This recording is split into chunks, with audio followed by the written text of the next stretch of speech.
No início de agosto de 2024, nos Jogos Olímpicos de Paris, a atleta Rebeca Andrade, de apenas 25 anos de idade, chorou de emoção ao conquistar o ouro na final do solo na Bercy Arena em Paris e se tornou a maior medalhista olímpica do país em todos os tempos. Embora seja emocionante a cena da atleta subindo ao pódio, o que realmente me impressionou foram os bastidores da vida desta mulher. Em uma entrevista, o treinador de Rebeca, Chico Porati, afirmou que ela dedicava 6 dias por semana, começando pela manhã e encerrando só no final do dia, alternando entre treinos, fisioterapia e preparação física. Isso para mim é impressionante, pois as provas femininas têm duração máxima de 90 segundos. Ou seja, por trás de alguns segundos apresentados estão anos de treinamento duro. Por isso que não há medalha sem preparação prévia. Sucesso não surge de um acidente.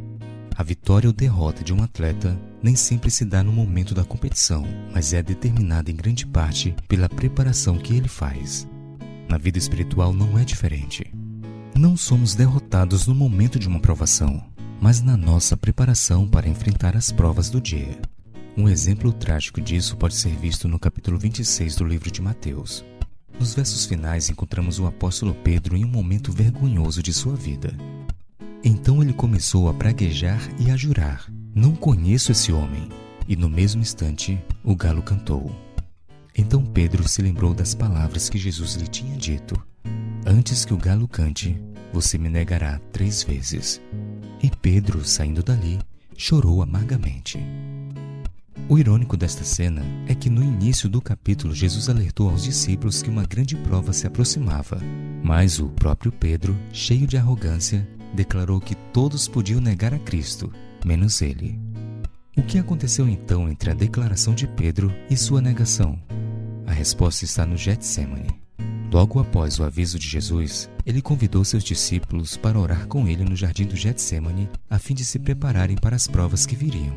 Jesus orou de forma tão intensa que sangue saiu de seus poros. Porém, enquanto Jesus orava, sabe o que Pedro e os demais fizeram? Sim, dormiram. Veja as palavras que Cristo dirigiu diretamente a Pedro no verso 40. E voltando-se para os discípulos, achou-os dormindo e disse a Pedro: "Então nem uma hora vocês puderam vigiar comigo? Vigiem e orem, para que não caiam em tentação. O espírito na verdade está pronto, mas a carne é fraca."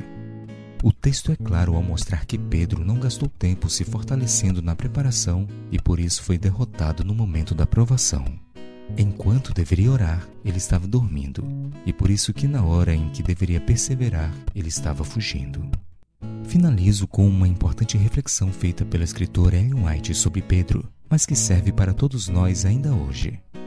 Fora por dormir, quando Jesus lhe recomendara vigiar e orar, que Pedro preparara o caminho para o seu grande pecado.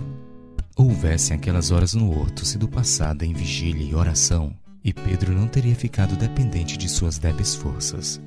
Não teria negado a seu Senhor.